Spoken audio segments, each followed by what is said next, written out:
Okay, so let's start our discussion. Actually, I was putting this diagram on screen until we start so that you can remember what we have discussed. Right? So can I know whether my voice is audible? Can you hear me? Yeah, ma'am. Okay, right. So during our last session, we talked about the cardinal vowel diagram. In our discussion on vowel sound production, under that, the classification of vowels. So just like the consonants, vowels can be classified into different categories. Different types of vowels are there, and these types are based on or recognized based on certain criteria, or we call them phonetic features of vowels. So here when we talk about the vowels, there are 4 phonetic features. According to these 4 phonetic features, we can see the cardinal vowel diagram has been designed, right? Primarily. So during the previous session, of course, I discussed in detail how these 4 phonetic features in relation to the vowel sound production are represented in the cardinal vowel diagram, and how we can easily recognize the characteristics of vowel sounds that are given to us with the help of the cardinal vowel diagram, right? So therefore, today also I am not going to repeat that section. So from this point onwards, we will be moving on to the discussion on types of vowels. Actually, we already discussed about the different types of vowels in relation to the cardinal vowel diagram. But from this point onwards, you will get used to the characteristics of different types of vowels, right? So that's what we are going to discuss, characteristics and the features of different types of vowel sounds, right? So now let's begin our discussion with the front vowels. Now, when you see the word front vowels, by now I hope you can understand what is meant by the front vowels. Because now, what kind of phonetic features are involved here in the front vowels, and what is the particular phonetic feature in relation to the tongue location? So all these things you should remember now when you look at the word front. Okay, right. So now let's see this. The front vowels are produced with the high point of the tongue in the palatal region. High point of the tongue. Now, you know, in the first phonetic feature, we divided the tongue into 3 sections: front part, middle part, and the back part. So the particular part that is raised or that moves during a vowel sound production is what we call here either as front, central, or back. Accordingly, now if we feel our front part of the tongue somewhere around the tip area, okay, feels a slight movement when we produce a certain vowel, we call it a front vowel. And if we particularly use the middle part of the tongue, right, the central part of the tongue, when we produce a vowel, we call that vowel a central vowel. Similarly, back vowels, right? So keep that idea. So whenever you see the term front vowel, you should remember in producing front vowels, we use the front part of the tongue. Okay. So with the high point of the tongue in the palatal region, right? So the front vowels of modern English are all unrounded. So now here, of course, this is a discussion considering more than one phonetic feature, of course, right? We are considering 1, 2, or maybe more than that phonetic features that are relevant in the vowel production. So there's another phonetic feature, the last one, the lip rounding, right? So we have, accordingly, we have 2 categories of vowels, round vowels and lip spread vowels. So usually in modern English, the front vowels are all unrounded. Okay. So you can check actually, you can take certain front vowels Can refer back to the cardinal vowel diagram. E, right? And A. So these are the front vowels, the front area. So when you produce these vowels, you can understand, actually we are not rounding our lips when we produce the front vowels, not rounding, right? They all are lip spread vowels. So in the high front area, there are two vowel sounds, right? High front area. So, you know, high front area, this part, of course. Okay, I think my circle was too big, right? This one. So there are two vowels, high front tense vowel and high front lax vowel. Actually, the difference between these two vowels is this tense and lax difference. Okay, high front tense vowel. This is represented with the Roman alphabet lowercase e. E, this one. Right? This is the long A sound of words such as A means actually this is long E. This is a letter, right? Now, you need to get the support from these lectures to read and understand your module clearly. Okay. So that is what is happening basically from this lecture. So if you do not attend to the lectures and just go through the module, sometimes most of the time, I hope, certain areas may not be familiar and you may not understand at once. So that is why you need to listen to these discussions either before or after you refer the module.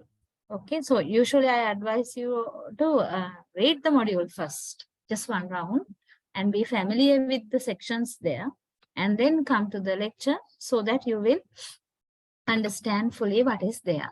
So at the same time, I think I have told to you, I'm not quoting everything in the module, right? Only the basic area, so that when you listen to these discussions and after you go back to the module reading, you will fully understand what is there. Well, we just think about here high front tense and high front lax vowels. So high front tense E, right? Actually, this is long sound. Tense, always remember, when you look at the word tense in relation to the word vowel, that means long vowel. We are dragging, right? We have a drag when we pronounce this vowel, tense. So, for example, the words like heed, bead, even he, and bead, heat, heed. In all these words, I have underlined the relevant places. So when we produce the sounds in these underlying parts, you can feel E kind of, right? Long E sound, and that is what is called high front tense vowel. And high front lax vowel is the short E. And it is represented like this. So this is the vowel in words such as hid, bid, hit, kid. Right? You can notice short E. Quickly we say this E. We are not dragging. So instead of short, of course, phonetically we use the word lax. Instead of long, we use tense. So tense vowels are long and lax vowels are short, like this. So all these are the two variations of high front vowels. Okay. And when you think about the mid-front area, there are two possible vowels, only one of which is found as a monophthong in English. So now the thing is, when I continue the slides here, it's not easy for me to go back all the time to the cardinal vowel diagram and show you the points there. Okay. So therefore, now you have the cardinal vowel diagram in your module or in your notes, or whatever the sheets you may have. Maybe at least you have the cardinal vowel diagram in your phone, just an image. So please check. You need to do that, right? Check your images while we are talking about these points. So next we talk about the mid-front area. Okay. And here also we say there are two possible vowels. One is the upper mid front vowel and the other one lower mid front vowel. Both are mid front vowels, right? Mid front area. One is upper, the other one lower, right? So when you think about the upper mid front vowel, just look at this. This is represented with the Roman alphabet lowercase a, this one. Okay, a sound. And of course, this is the sound in German leben, to live, French eat, summer, or Spanish leche, milk, right? So in these words, actually, these are the meanings of these words. And in these words, you find this sound. Of course, these words are not from English, right? German, French, and Spanish.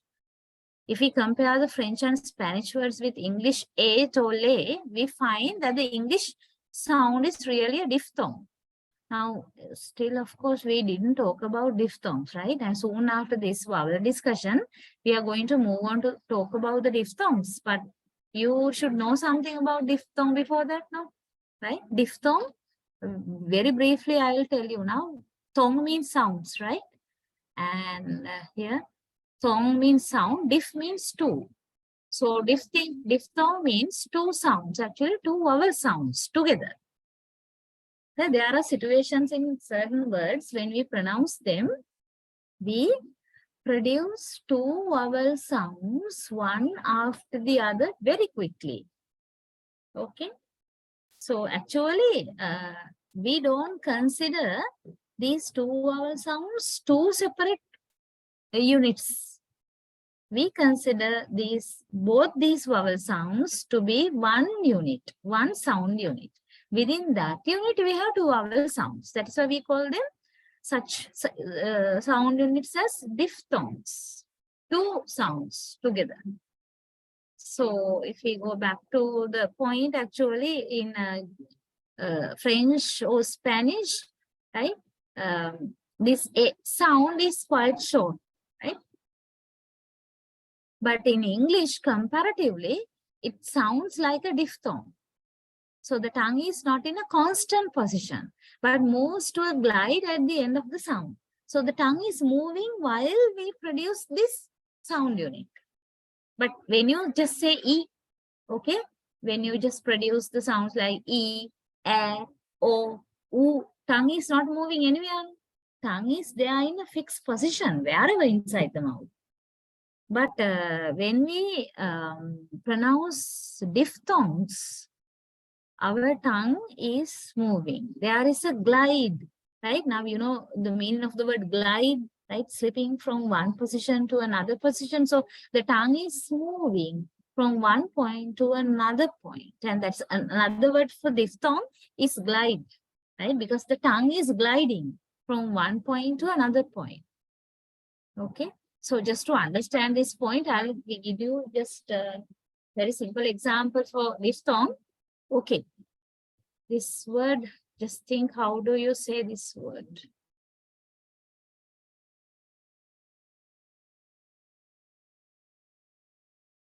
Yeah, I think all of you can see the screen. How do you say this word? Don't think artificially now, right? Just simply, it's quite common. Table. Yeah. Table. Table. Any other one? How do you normally say?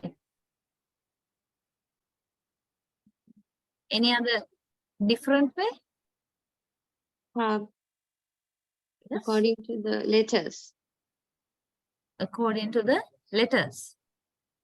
Yeah.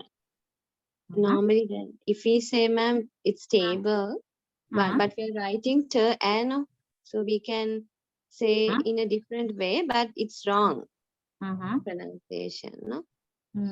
We'll see. Okay. What about the other two?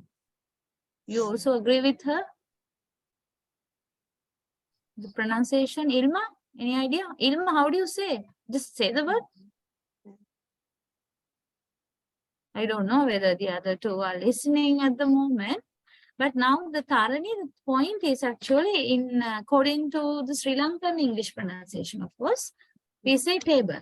That is what you said, I think. Yeah. If I heard correctly, right? Yes. Table. We say table. Actually, there we use a monophthong. Monophthong means single vowel sound. Te. Your tongue is, of course, fixed. You do not move your tongue when you pronounce the vowel, not the whole word, right? When you pronounce the vowel in this area. Table. Table.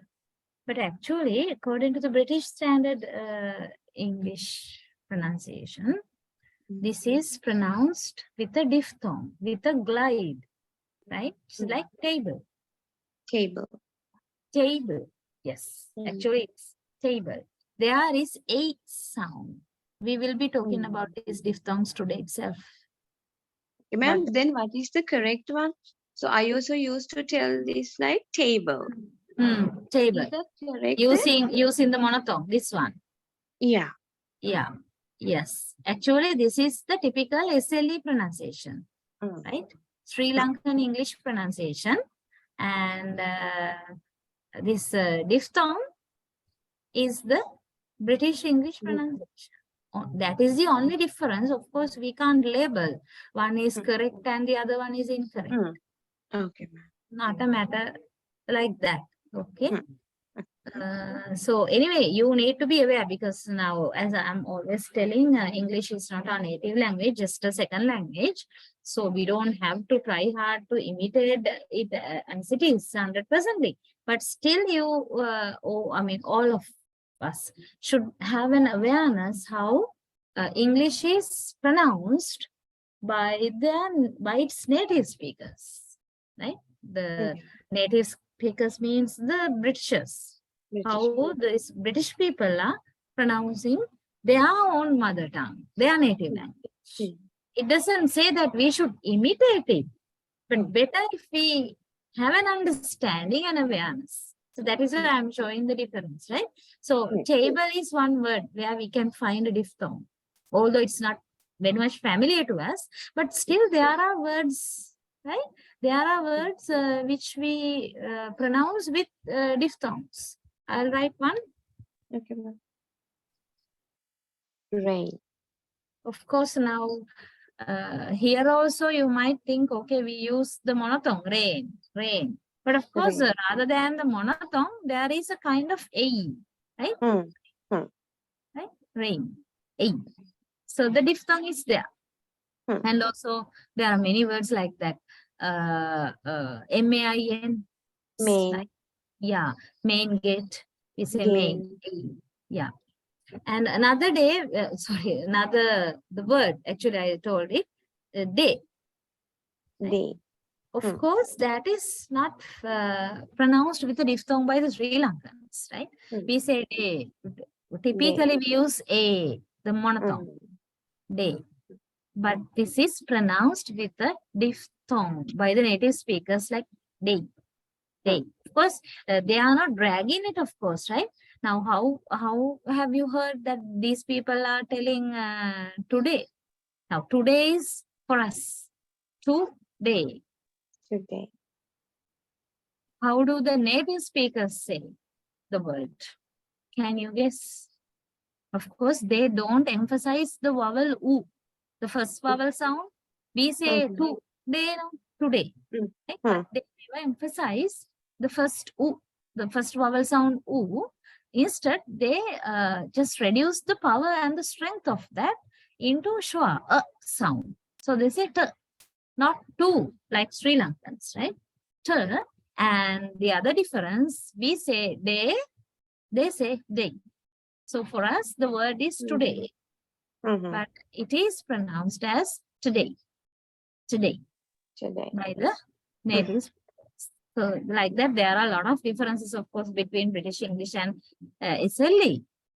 So actually, our focus is not that, no, right? Not to compare these two varieties. So we'll go back to our discussion. I just wanted to make this diphthong familiar to you before I go into the lesson, right? So if we just talk about this regarding upper mid front vowel, In English, of course, it is pronounced more or less like a diphthong, little bit like a diphthong, unlike in French and Spanish. Okay, right? Like when you think eight, lay, you can feel that, right? Eight, lay. It's not like that in English, but we Sri Lankans may be telling it using monothong, right? Without any touch of a diphthong there. But usually it's pronounced as eight, lay.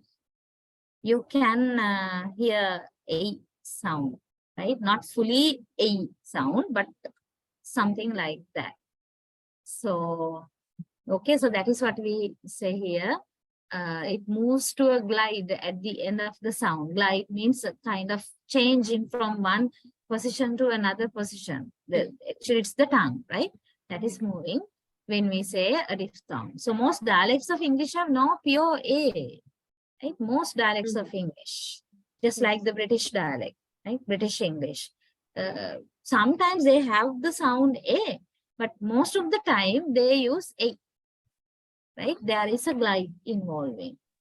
But in Sri Lankan English dialect, of course, mostly we have A, pure A, not A. Okay, so that differs from dialect to dialect. Dialect here means English dialects. Right? So that is about the upper mid front vowel. The sound is actually A, right? That is the sound we are talking. I will clear, right? Okay. And the second category, yeah, lower mid front vowel. Lower mid front vowel. This is represented with green epsilon. This one, right? Now this is the symbol. This is the sound in head, bed, neck. Bed, certain words are not underlined, right? Here, care. It's a very common vowel in English. Now you need to understand actually here the sound difference between the word eight and head. You might feel, okay, we are producing the same sound. No, there is a difference, right? There is a difference. In the second category, lower mid front vowel, it's actually A, which is very commonly available in English language, right? Head, bed, neck, bed, like that. Here, here. But this sound, like what you found in the words eight or lay, that pure A sound is not available in these words. Instead, we have to say, we, in the sense, if you just assume ourselves to be English speakers, right? We have to say it with a touch of diphthong, it or lay.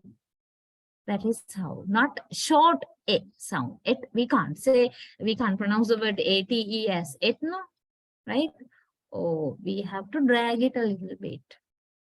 And, so that is the sound represented by this symbol. And this one represents this commonly existing sound, short sound, A sound. Okay. And in the low front area, there is one vowel in English. So we have been talking about low mid areas, no? Upper mid front vowel and lower mid front vowel. So of course, you all have to have a very clear idea regarding what you mean by low and front and back and all these words. So all these things are related to our previous discussion regarding in relation to this cardinal vowel diagram, right? Okay, so if you don't have an idea still regarding what you mean by these words like low, front, back, mean, you need to refer to the cardinal vowel diagram and understand what kind of low vowels are there, what kind of mid vowels are there, etc. Okay, so back to the note.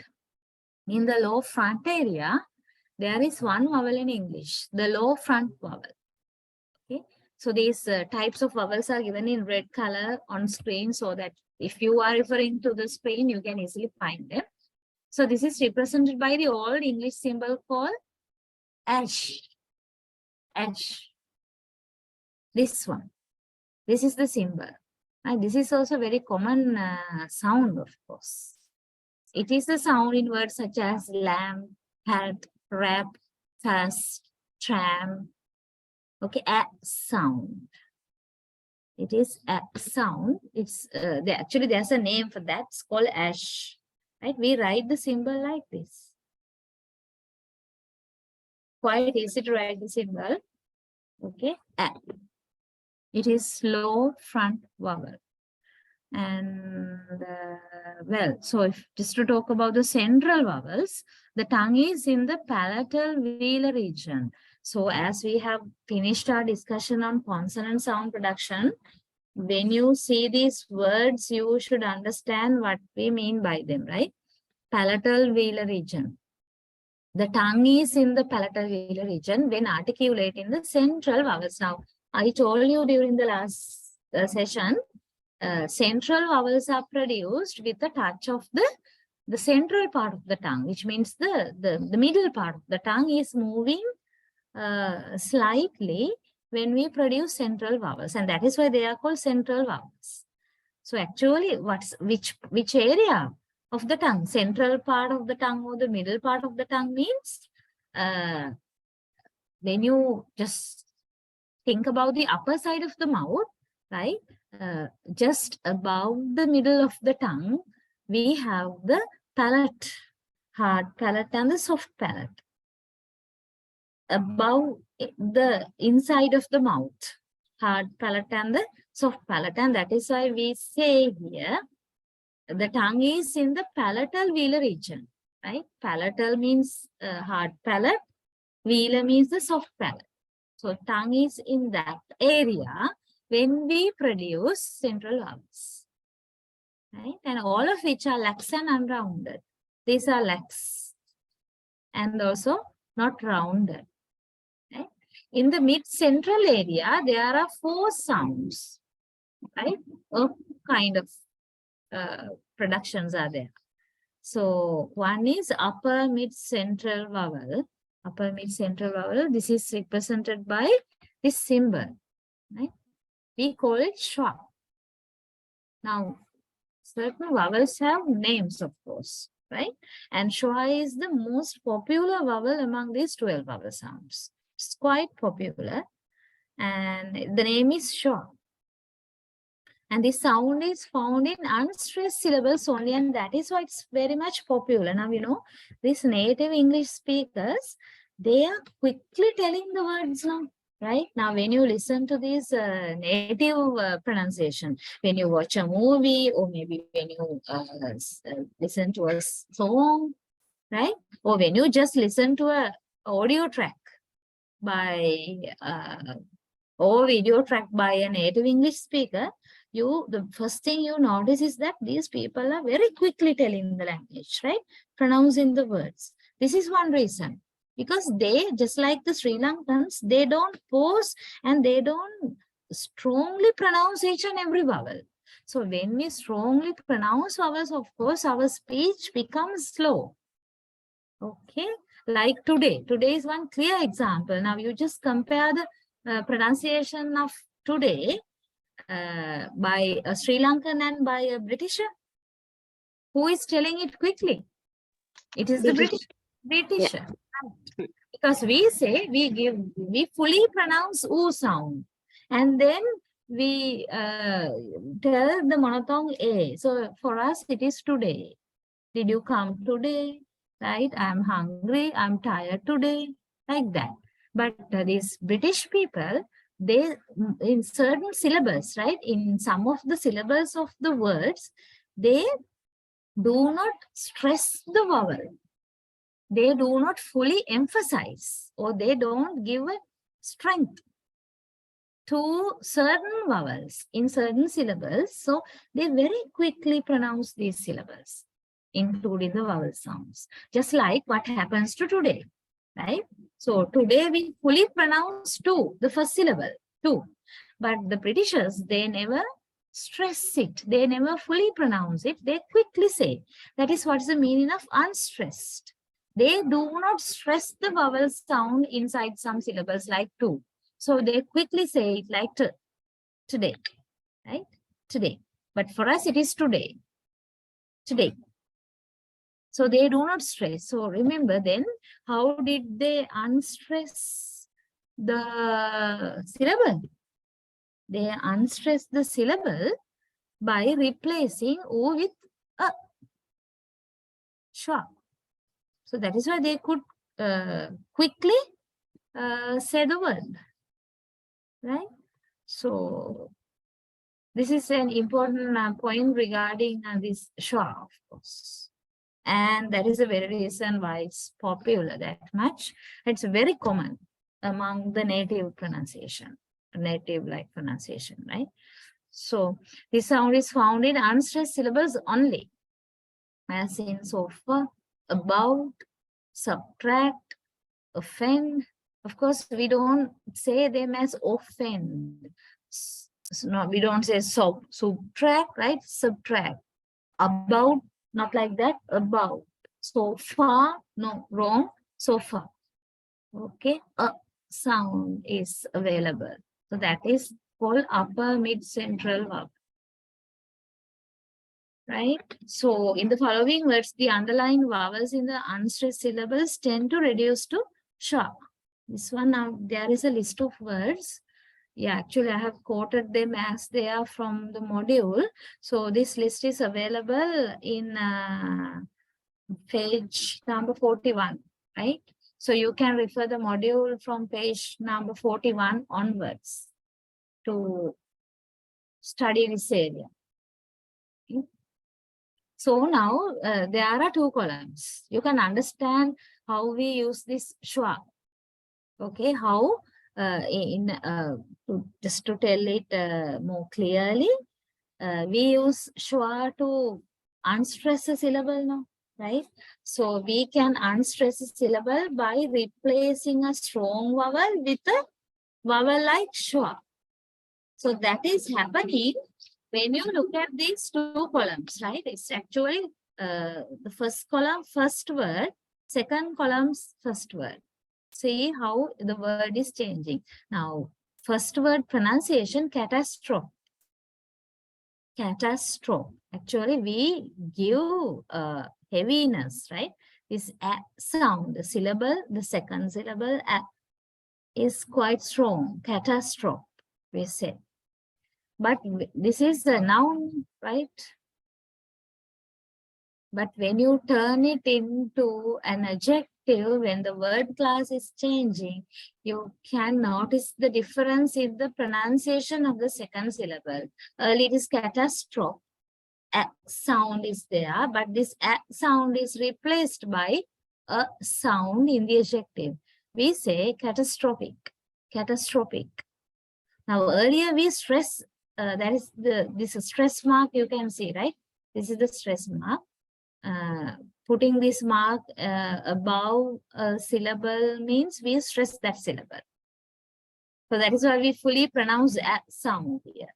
But when we change the word into an adjective, you can see not the second syllable, it is the third syllable that is stressed. O, containing the vowel O. So what happens to the second syllable then? Its strength or stress is weakened. So a becomes catastrophic, catastrophic. So now we are stressing the third syllable, O, containing the vowel O. All right. So that is how you should understand the other. Okay. Examples. Now, allege, allegation. You can say allege, allegation, absolve, absolution. Now this is actually O sound, right? Now this is the symbol usually we use. Now in this module, certain symbol changes are also there, right? But you need to understand what's happening. Absolve, O sound, is reduced to a sound in the noun here. Absolution, absolution, right? Absolution.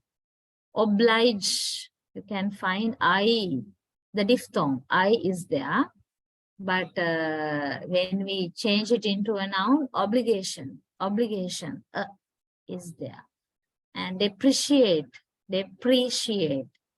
sound is replaced by a deprecate in this word, deprecate, a sound. And location, E, the diphthong is replaced by a locative. Location, locative in the adjectival form. And propose, O sound, which is the symbol, of course, which you can use to understand the sound here. Propose changes to proposition. Not proposition, right? Proposition. So O changes to a.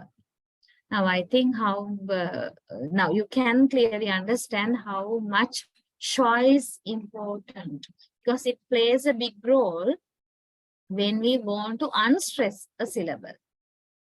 Right? So what we usually do is to replace the strong vowel in a stressed syllable by schwa. Then the syllable becomes unstressed. It becomes weak, not stressed. Okay, so that is the use of schwa, of course.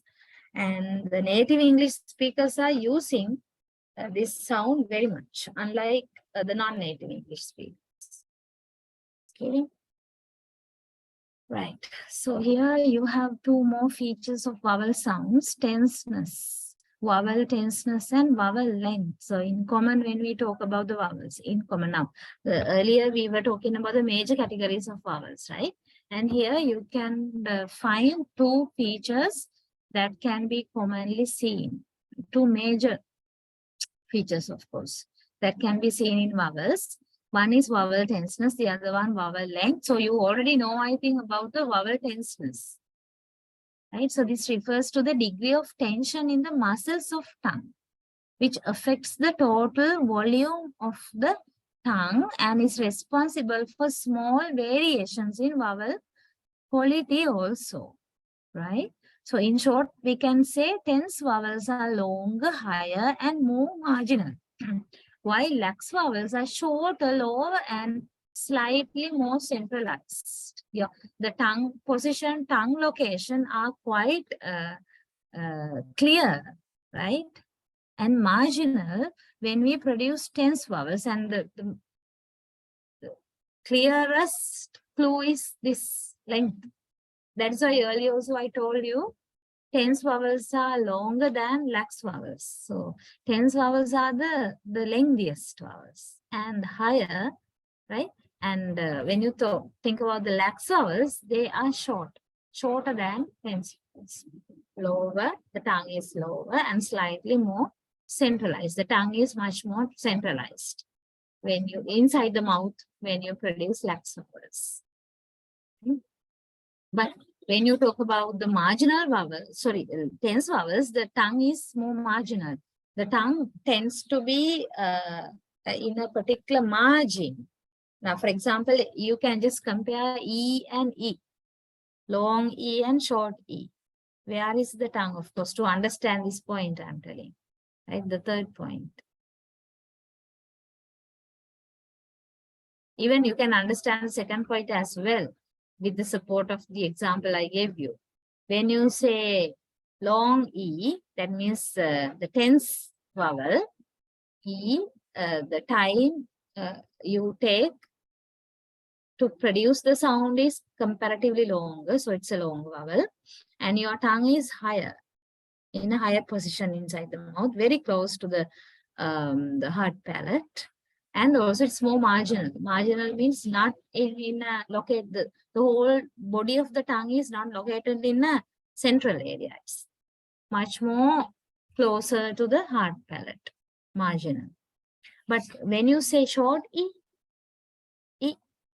the duration is shorter, and also the tongue is not that high, right? Tongue is a little bit lower inside the mouth, and also the tongue is much more centralized in a middle position. Central position, the whole tongue body is in a central position inside the mouth. Okay, so these differences are there between tense vowels and lax vowels. And the second feature, vowel length. Of course, particularly when we talk about the length of vowel, we talk about the time spent in articulating a vowel. Time. It is related to the time, of course. Unlike many languages, English does not distinguish between long and short vowel pairs, right? It has been found that syllables in English are always the same length. In other words, they always take the same amount of time to articulate, right?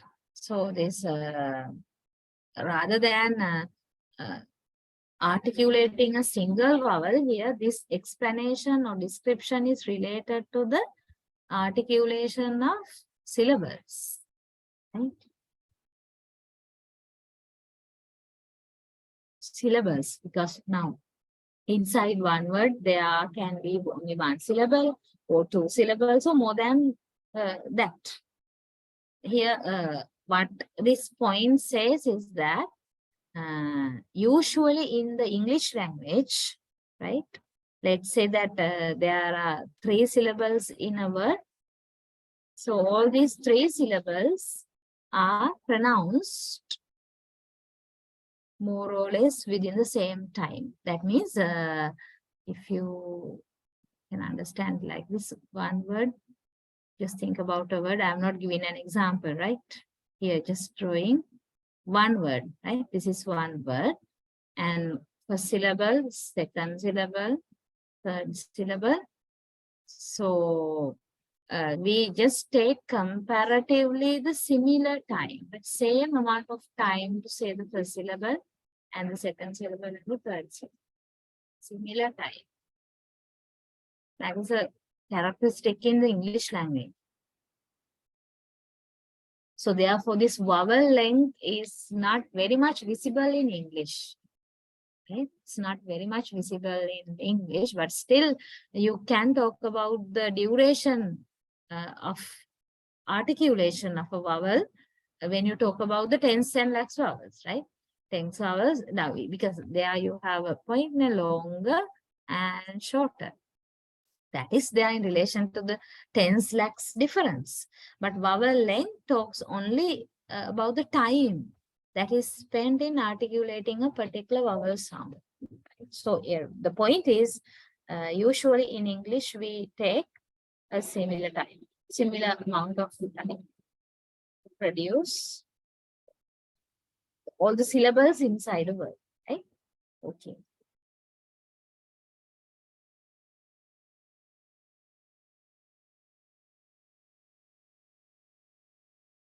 Right. So this is what I aimed to talk about the vowel sounds, of course. When you look at your module, you would find, if you have already gone through the pages, you might remember there are a lot of informations, right? A lot of explanations. So I think for you to read those explanations and understand them, these lectures would definitely help. Right? So that is how you should study that stuff. And okay, can I ask whether now you have any doubt regarding the vowel sound production? I have come to the end of the discussion on vowels. So, all right. Yeah, ma'am. I need to go through some more times in the textbook also, ma'am. That means student guideline. Then it will be okay. Yeah, definitely. You need to do that. All of Yes. you need to do that, right? Yes. Okay. Then I will move on to the diphthongs, the third important category. Right? Because now when we pay our attention to the classification, the most important categories are vowels. Vowels means the pure vowels, so monophthongs, consonants, and diphthongs. Semi-vowels are also important, but the next important discussion is on diphthongs. Now, this is not that much lengthier, right? Just like consonants or vowels, but still you need to identify what do you mean by diphthongs and what are the diphthongs primarily, and then the certain words where diphthongs appear and what's happening in the production of each and every diphthong. Okay, so here you have examples of diphthongs. Actually, these are not examples. These are the diphthongs. You can find 1, 2, 3, 4, 5, 6, 7, 8. 8 diphthongs are there together, right? So we have 12 monophthongs, 22 consonants, and here 8 diphthongs, right? Now I'm giving you all, not only to 1 or 2 people, right? 1 or 2 students. I'm giving all of you some time now, right? Just take this as an exercise. Still, I didn't tell you anything a lot about diphthongs. So I'm showing you the diphthongs here on screen. Right? So I'm giving you some time now to find out some words, at least 2 words for each diphthong. That would be enough, right? Find some words where you find each of these diphthongs. 2 words for each would be enough. Okay, right. So I will give you around 7, 8 minutes. Okay, do it now.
Ma'am, excuse me.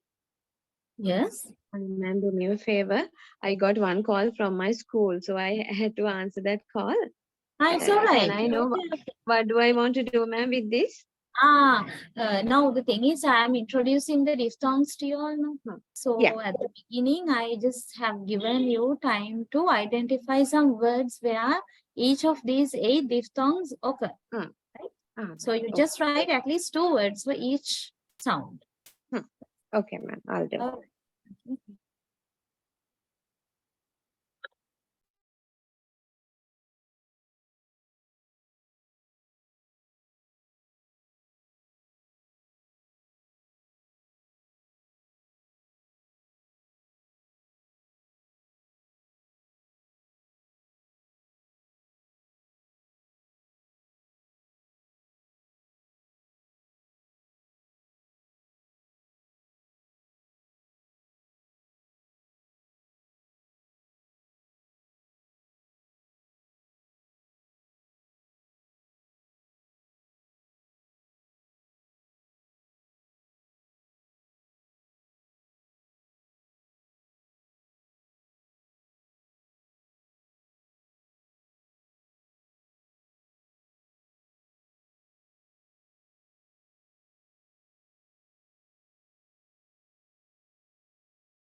Okay. So finish.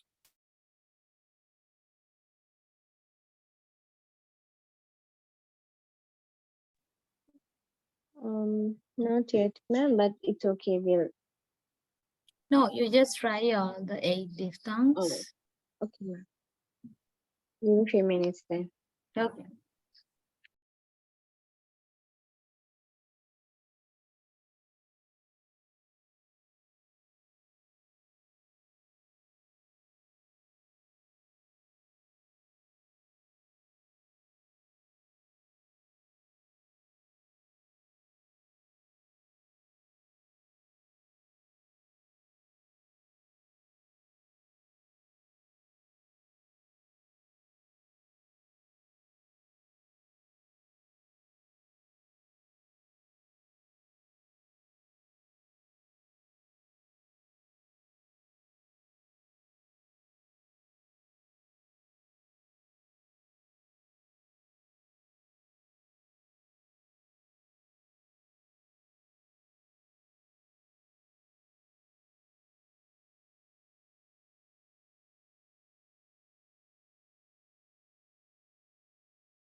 Ma'am, I wrote few.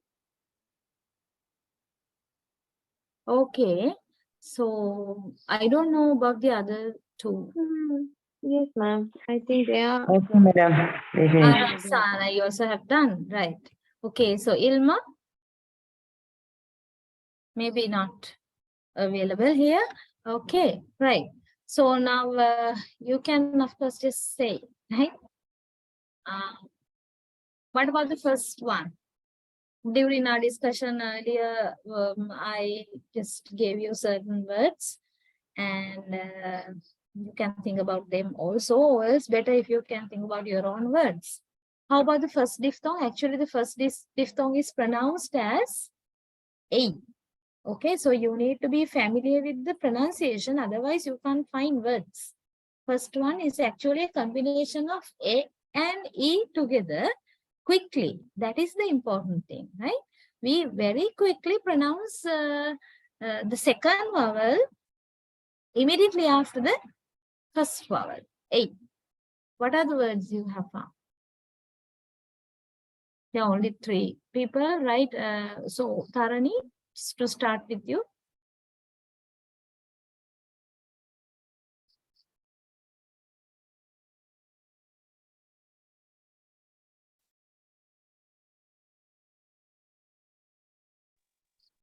Okay, Ilma. Right, I got your message. Fine. So, if possible, you can send the words in chat box, right? Okay, so how about the, first diphthong A, what are the words? Madam, they, pay, play, is it correct? They, lay, Pay, Pay. lay. Okay, lake, right, fine. And Tharani? I wrote, ma'am, pray and break. Break, B-R-A-K-E. What is the first word? P-R-A-Y? P-R-E-Y. P-R-E-Y, pray. Pray. Okay, so you can think of more words, of course, because this first diphthong is quite common, right? Although we are not very much using all these diphthongs, just like the native people, still the first one is very common, right? Okay, I'll also will give you some words, right, after I listen from you. Late, Ilma. Okay, fine, right. How about the second one, pronunciation? This is the combination of A and E. Quickly pronounced, I. Right? The pronunciation is like I. Okay, now you tell me the words. Light. What is the word? Light. Light, okay. And bite. Bite. Those two words I wrote, ma'am. Rausan? Buy and tie. Buy and tie. Bite. You also have written the same word, B-I-T. No. B-U-Y, buy. B-U-Y, And bite.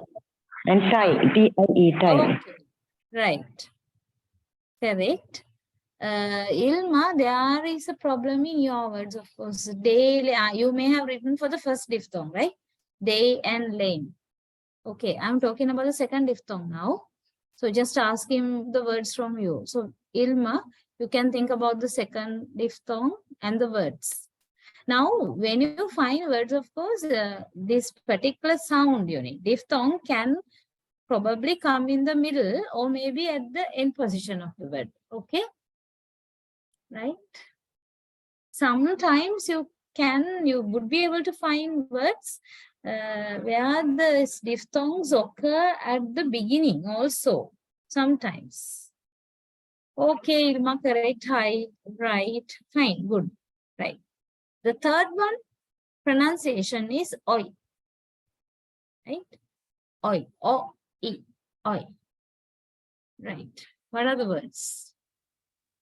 Boy. Boy. Oil. Oil, fine. And Rausana?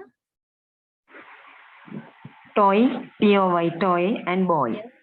Boy, right. Oh, so now when we say these words, toy, boy, little bit dragging is there, right? It's all right. Anyway, now, yeah, the two vowel sounds are O and E together, right? Next one, out. It is A plus U, out. What are the words? Crown. Crown, brown, down, drown, right? Even down, Brown. The same type of words. And how about the cow, ma'am? Can we write cow? You mean C-O-W? Yeah. Yeah, correct. Okay. Clown, okay, Ilma, right? And yes, Rausana, you have written any word? For owl? No, right. And the next one. Phone. O is correct. Could you please spell? Because the voice is not very clear. phone, phone, phone. Oh. Phone. And the other word? No, no, it's correct. Now you have written for this one, right? Which one? Fourth one, no? One, the second, third. The one I just underlined, this diphthong. So actually it says au. So you need to check whether this au sound is available in the two words. How? Sorry, madam. How is correct? How? Correct. That's fine. Okay, right. And the next one, oh. Oh, now you may not hear this diphthong. Probably you may not hear this, right? You do not hear this in SLE pronunciation. It's that much rare, but very common in British English pronunciation. Because we have some other replacements. Instead of using this diphthong, we use some other monothongs, of course. Now, you know, Sri Lanka in SLE pronunciation, these monothongs are very often used now instead of diphthongs. So this is also replaced with monothongs. This pronunciation is O, U, schwa, and schwa is followed by U sound, O. What are the words you have found? No, is it correct? No. No means no. No, yes. No. Okay. O.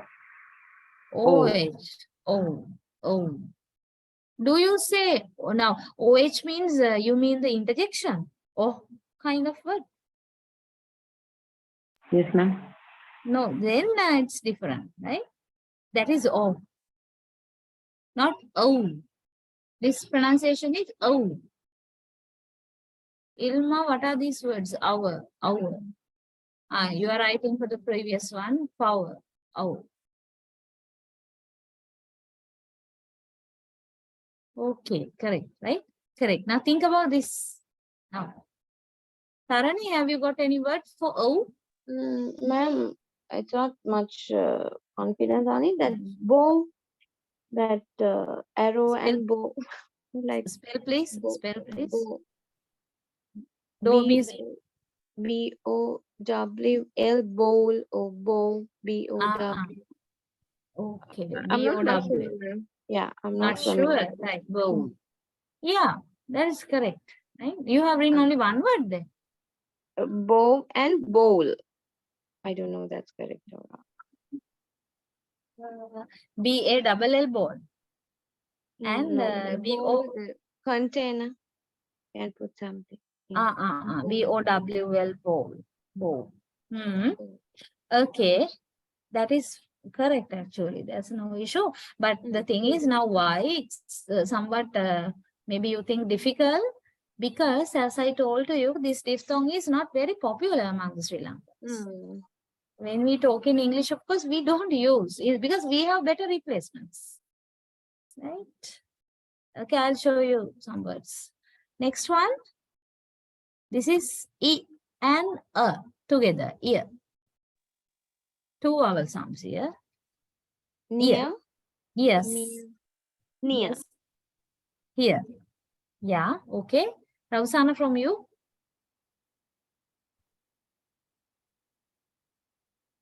And Ilma? Fear. Yes, correct. Yes. Dear, yeah. Dear and here. Yeah, dear and here. Okay. So you should make sure the first vowel sound should be E and the next one should be A. That's all, right? If these two vowel sounds occur together, then you can consider that. Right? The next one, this is A and A, air. This is also something like this one, because not very much used and used differently. You may have heard in this country. So what are the words? Air.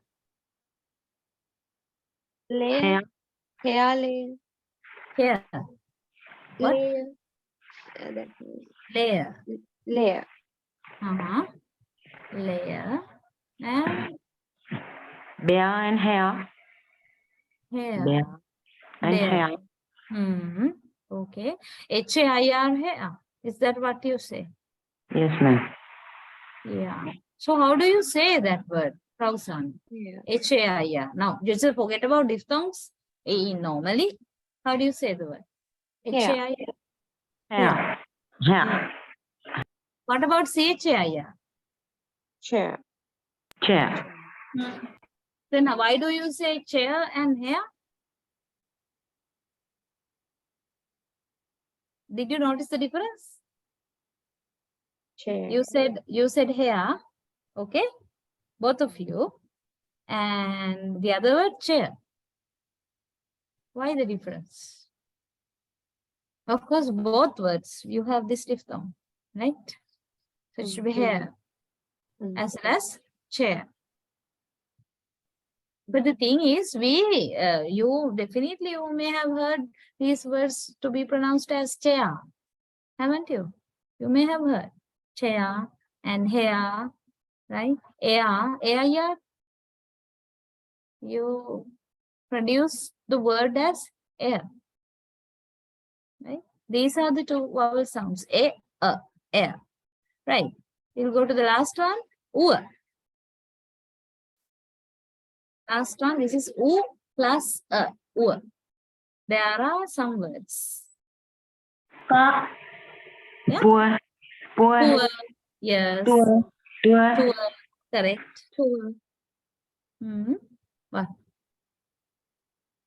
Other than poor and tour?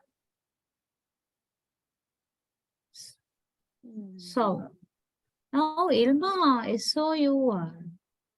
How do you say the word? S-O-U-R, the other two also can think. S-O-U-R. How do you say? It's like sour, right? Am I correct? Yeah. There you don't have U sound. This is U. You just think a little bit more, you will find a lot of words. Ma'am, sure. Yeah, that's right.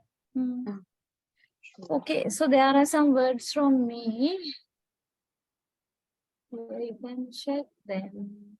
Check in the sense you don't have to write, of course. Only thing is you need to be familiar during the lecture, okay? Be familiar with these sounds and also be familiar with the phonetic symbols. These are the symbols representing these particular diphthongs, and I have underlined the particular places. Yeah. So I don't think you will find any problem with these words, the pronunciation of these words. Came, main, rain, a, the diphthong a. And when you think about the next one, I, that is high, shy, even sky. I. Lot of words are there containing I. And oil, like boy, you had written. And also even oil, right? There can be many more words. And ow, talking about ow, of course, how, house, how, etc. Oh, I told you it's not very common. That is found in the words like so. S-E-W, we don't say so, no, right? S-E-W, we pronounce the word as so.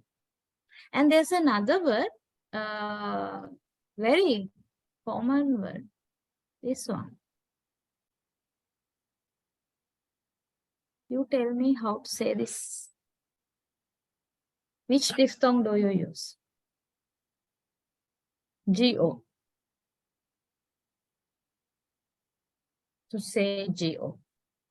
Which diphthong? Of course, do you use a diphthong at the first place anyway? You need to recognize that. You may have heard the word pronounced as go, haven't you? Right? People usually say go. I want to go there, like that, right?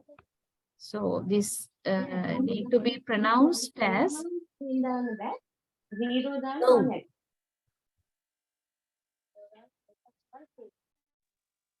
This is pronounced as go, right? It's not O. The diphthong O is used in SLE, right? This is O. Fifth I don't follow your word, Ilma. What do you mean by fifth?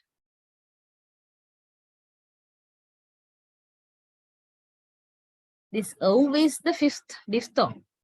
Okay? But I need you to be familiar to make sure that you have written correct words. Next one, year, like in period, serious, air, there, prayer, as well as the words you have written, right? The chair, hair, air, etc. Air, air. And the next word, ur, like in poor, tour, even sure. Okay. Well, I think you have got some idea regarding the diphthongs. Okay, the diphthongs are clear to you. And this chart is available in the module also. So I just thought of showing it here to understand, right? For you to understand the glidings of the tongue. So just think that this is the tongue. This is the horizontal axis, front, central, back divisions are there. In the vertical axis, you have high, mid, low divisions, different types. So it's, and also tense and lax difference is also there. So this is E, short E sound, and this is A sound, R, U, right? These are the important diphthongs. Sorry, these are not diphthongs, right? These are monothongs. But when we produce diphthongs, our tongue moves. I earlier told you from one position to another position. Actually, the tongue is gliding. So that gliding is indicated by these arrows. Okay. So even without this easily, you can refer back the cardinal vowel diagram and find out in the cardinal vowel diagram where is E and where is I. Right? Find the place of E and also the place of E. Sorry, the place of A and E. So then A is somewhere here and E is somewhere here. Okay, in the cardinal vowel diagram. Now I don't want to draw the whole diagram here. You already have the image. So find the two places, right? A and E. So you just draw an arrow there. That is the direction of the tongue. Okay, that is the tongue direction. The tongue is moving from A position to E position when we produce the first diphthong A. Just like that, you can do with the other diphthongs, the rest 7 diphthongs also. Okay, find the place of R and then E. Then draw an arrow.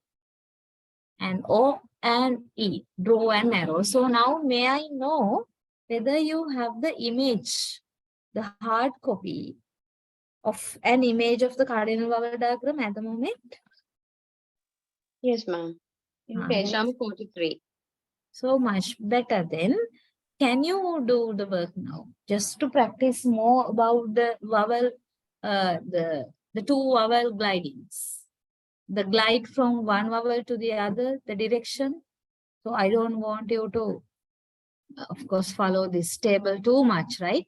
Rather than what is indicated in this table, you can go, no, I don't have here. The next slide is not the cardinal vowel diagram. So I have to go back to that, but you can do it now. So I'll give you a few minutes to practice. Practice means do the work I asked you to do. Find the two places of these vowel sounds in the cardinal vowel diagram and draw a arrow from the first vowel to the second vowel. So that is the direction of the tongue glide. Okay, do it for all the 8 diphthongs.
Okay.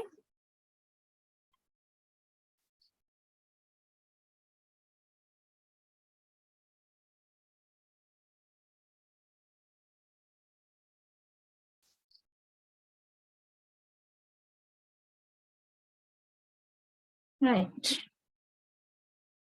So, are you still doing the work?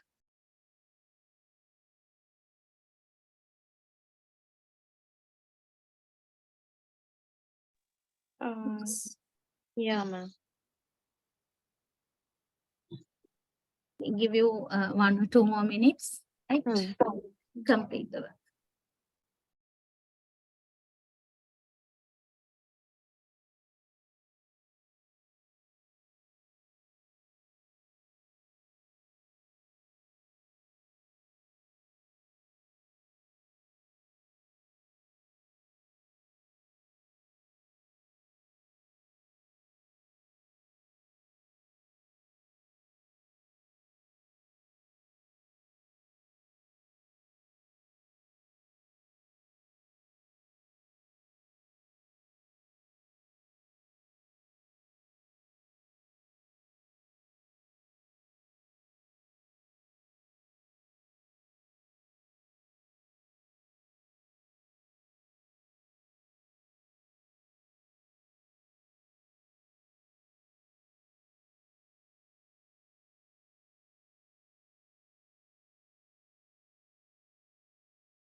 Okay, so you must have done the work, right? So we'll continue. Yeah. Right, so we are coming to the end of the discussion now, right? Actually, the end of the current lesson. We were talking about the production of vowels and consonants and a little bit about the production of diphthongs also, right? So here you have some more ideas about the function of vowels and consonants in relation to the syllabic divisions, right? So we'll have a look at that. Also, before we wind up, vowels have a function that can be described as syllabics. Now, in an earlier place also we use, right? We refer to this. We say vowel, the function of vowels is to function as the core of a syllable, right? So that is what is meant by here. Vowels have a function which is called syllabic function. That is, they constitute the nucleus, right? Obligatory nucleus of a syllable. So, you know, when we talk about the syllables, we can identify something as a syllable if that unit contains a vowel sound.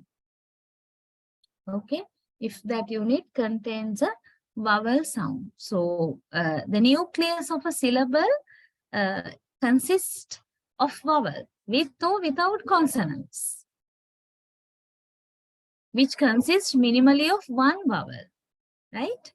Usually, if you just think about in the minimum level, there can be one vowel sound, just a single monophthong, or it can be a diphthong also. Now, if it is one vowel sound, it can be in the personal pronoun I, right? One vowel here means one sound unit, one vowel unit, not monophthong here. So you can see in this word, I is the word, only one vowel is there, no other consonants, right? So this is the nucleus as well as the word itself, the syllable and the word. All the three are the same here in the example I.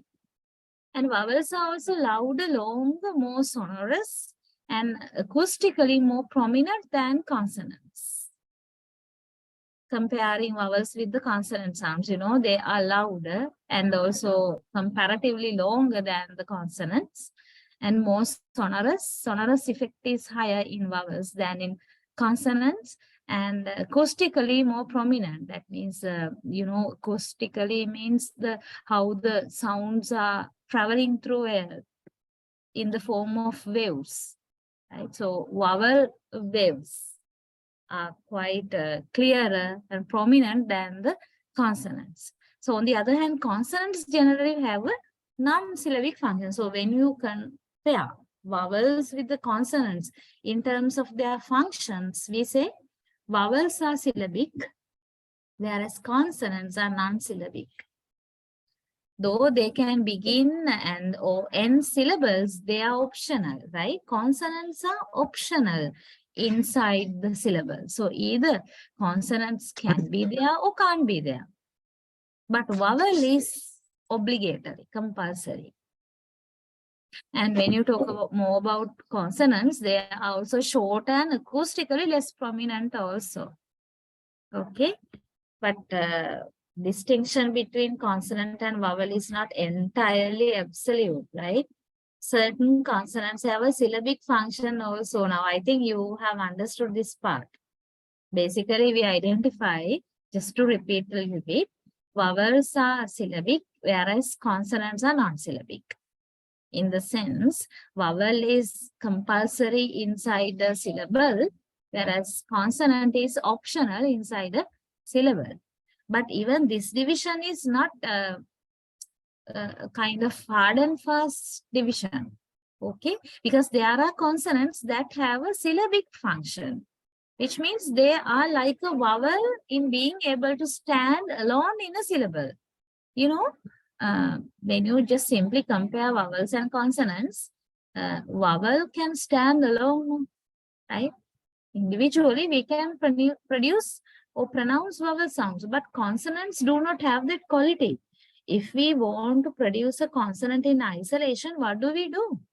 Always we attach it to a vowel sound, right? Now just think, how do you say this? How do you say this? I write the phonetic script, phonetic syllable on screen. And what is the sound? P. This is P. Actual sound is up.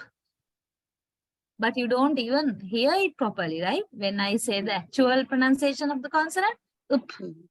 And all these consonants should be pronounced as up, uk, which, etc. But they are not clear. So that is why, for the easiness in teaching and learning these things, we attach a vowel also. So we say up plus a, p, uk plus a, k. Likewise, we attach a vowel. Okay. So, which means consonants can't stand alone. But there are some situations where consonants can stand alone in a syllable. In such situations, we can identify the function to be syllabic, right? Those consonants to be syllabic without any other vowel sound. So usually these consonants include liquids and nasals, right? So liquids and nasals are considered to be syllabic than the other types of consonants. Liquid means liquid, l, and nasals, m, n, ng, these sounds. So they are commonly syllabic, following a consonant at the end of a polysyllabic word. So you will find more examples, right? More in the sense further examples from the module. So please refer the module also. The underlying element may contain the vowel a, or alternatively no vowel at all. So in the latter instance, the consonant is syllabic and serves the function of a vowel sound. Now you have some examples here also. These are syllabic consonant sounds, right? You can see the underlying parts: ladder, butter, run, fizzle, middle, muscle, kettle. Now, don't confuse with the Roman spellings, right? Spellings with the Roman letters. You need to pay your attention to the pronunciation here. Otherwise, you can't recognize separately what is the consonant and what is the vowel, where is the consonant and where is the vowel also. So you need to think about the pronunciation. So when you think about the second set, fizzle, right? Fizzle. Actually, at the end of the word, okay, there are no vowels. Fizzle, no vowels. The word ends with l, which is a lateral or liquid, right? So there we say, we identify l has a syllabic function, although l is not a vowel sound. Similarly, this na sounds here in recent, beaten, sudden, and, right? Said rapidly. And when we say and rapidly, of course, we don't even pronounce a, right? And. So in these underlying parts, you can notice when we pronounce these words, there are no vowels involving. These are nasals. So nasals have syllabic function. Jack and cat, right? Jack and Kate. No, Jack and Kate. They are n has a syllabic function. Looking good. N has a syllabic function. And also the last set. Solemn, rhythm, prism, chasm. Here, m. The nasal consonant is m. There are also no vowel sound is involved. Only the consonant is there. So it itself occurs inside the syllable. So we say these consonants, especially liquids like l and nasals like n and m. These three. consonants are said to have syllabic function. So we don't associate the syllabic function with the other consonants, okay? Only these three. Okay, right. So when you just think about the function of vowels and consonants in general, you need to pay attention to this point related to syllable, right? Syllabic and non-syllabic. And there are exceptions. That is what we discussed at the end. Some consonants like liquids and nasals also have syllabic function. Okay, well, so here this is a question. Right? Now just read the question and understand. Give a complete description of the vowel sound represented by the symbol. I have given you 5 symbols. So you need to recognize what the sound is. Right? Then give an English word containing the sound. So actually, one work is you need to give a complete description of this given vowel and then give a word, an English word containing that particular sound. Okay, so you, in order to understand these areas fully, you need to practice, of course. And the practice can be done with questions like this. It's not only, I mean, practicing means you are not just reading the module or pronouncing the consonants or vowels loudly. Not, that is not what I mean by practice. You need to do, yes, check your knowledge and understanding with this sort of question. So that is why I thought of having this question, right? And in the session itself. So we may not have enough time to discuss all the 5, but at least first 2, if you can, right? Do them now. And before we wind up today, I will discuss. Okay. So before that, you need to understand what you mean by complete description. Complete description means now we talk about 4 phonetic features, right? 4 phonetic features, all these are vowels. So in relation to the production of vowels, 4 phonetic features. So you need to consider according to these 4 phonetic features, how you can label this sound. How you can label. For example, is it a front vowel, low vowel, close vowel, etc. You can just write the label, the name, the particular category into which the given vowel sound belongs. Right? It belongs. And also no need of writing long lengthy descriptions. Just write down the particular category of the vowel and give a word also. Right? Giving a word is not a very difficult thing. So easy job. Okay, give a word from the English language also. So you need to do this for the first 2. Right? First 2 vowel sounds. And you have 2 diphthongs as well at the end. Right, never mind. You just try the first 2 only now. These 2. I'll give you now, it's already 24:06. I'll give you 5-7 minutes. Okay, right.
Right, the first vowel sound, oo.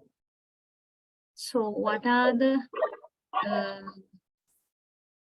types? Right? You must have found the phonetic features of oo. So in the cardinal vowel diagram, try to find out, or just to visualize where oo is. Okay. Oo, when you think about the first phonetic feature, the part of the tongue. So oo is a what? Back vowel. Okay.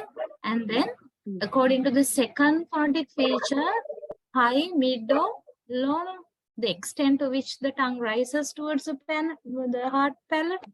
So there also, this is high. Third one, mouth opening, close or open. What do you think? It's closed. Mouth closed. Vowel. Fourth one, lip rounding, round or close, spread. Lips, ooh, ooh. It's Lips not round. round. Yeah, not round, not round. Okay, lips round. No. You say ooh, Yes, ooh. lips. Yes, Both Emma, yes. lips are rounded. Okay, so in your description, of course, if it says that you need to describe, writing only these 4 words is not enough. Okay, you need to explain, I mean, at least slightly, depending on the nature of the question, you need to say in relation to the phonetic features here. Right now, what do you mean by saying back? Oo is a back vowel means the back part of the tongue is moving. That's why we say it's a back vowel. And why do we say it's a high vowel? When we produce the vowel oo, our tongue is quite close to the hard palate. And close Y, round Y. Likewise, you need to say why these types. So here I just wrote in very brief, only the label. Okay. So when you think about writing a word, of course, there are so many words. No, can I know 2 words from you too? Rausana, what did you write?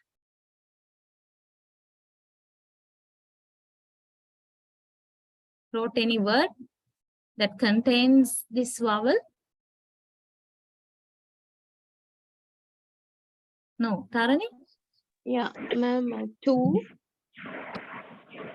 This one? TW2. Yeah. Yeah. Okay, now there are so many. Yeah. Took, TOOK. Okay. Right. So, Rausana, do you have any? Madam, boot,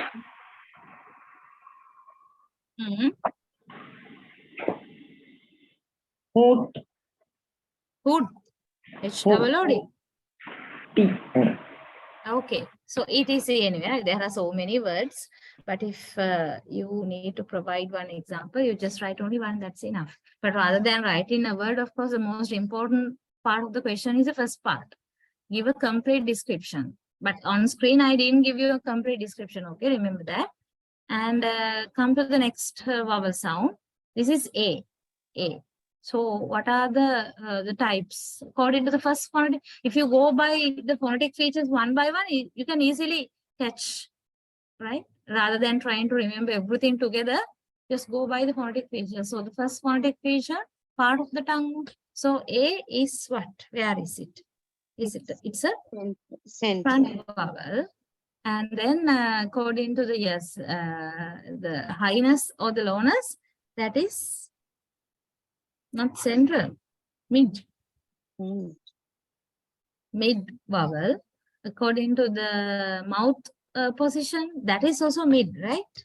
Mouth position. So in detail, you can refer to the cardinal vowel diagram. There you have open, mid, close, mid. Likewise, 2 mid positions are there regarding the third one. So this is more closer to the A. Open mid, I think. Okay, so here I just write the word midden. And lip position, lips spread. Right.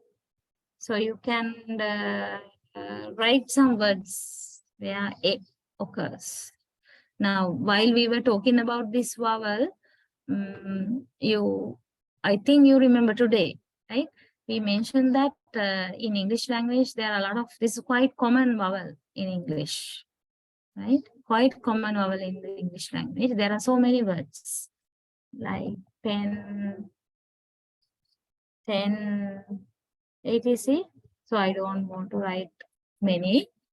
Probably you may have written words, right? Okay. So just like that, you need to do the other three also, right? Identify the phonetic features of the remaining three vowel sounds. And then, when it comes to talk about the diphthongs, of course, you need to identify, okay, what are the types or the phonetic features of the vowels inside the diphthongs, okay? And then write some words so that then it will be quite practical. Your work would be practical if you can write some words where these vowels appear. Okay, these vowels occur. Right. So, of course, shall I clear this? Because I want to go to the next slide just to see what is there. Okay. Is it all right if I clear this writing? Yeah. Okay. Right. I hope you all would do this work. Okay. You all would do this work, and there's another small work, and I don't want to go into that now as our time is up now, right? So by the time when we meet next, we will start with the last exercise of vowel, and then it will take only a few minutes. So we'll move on to the next major lesson during the next session. All right then. So do this work before you forget it. That is the most important thing. Okay. If you don't do this and postpone this, you might forget. So do it as soon as possible whenever you get a time. Okay then. So we will wind up today's discussion with this. Right. So wish all of you good night. Thank you, ma'am. Good night, ma'am. By the time we meet next, please read the module and come. Right. It will be easy for you and me. All right then. Okay. See you by then. Thank you, ma'am. Good night. Thank you, ma'am.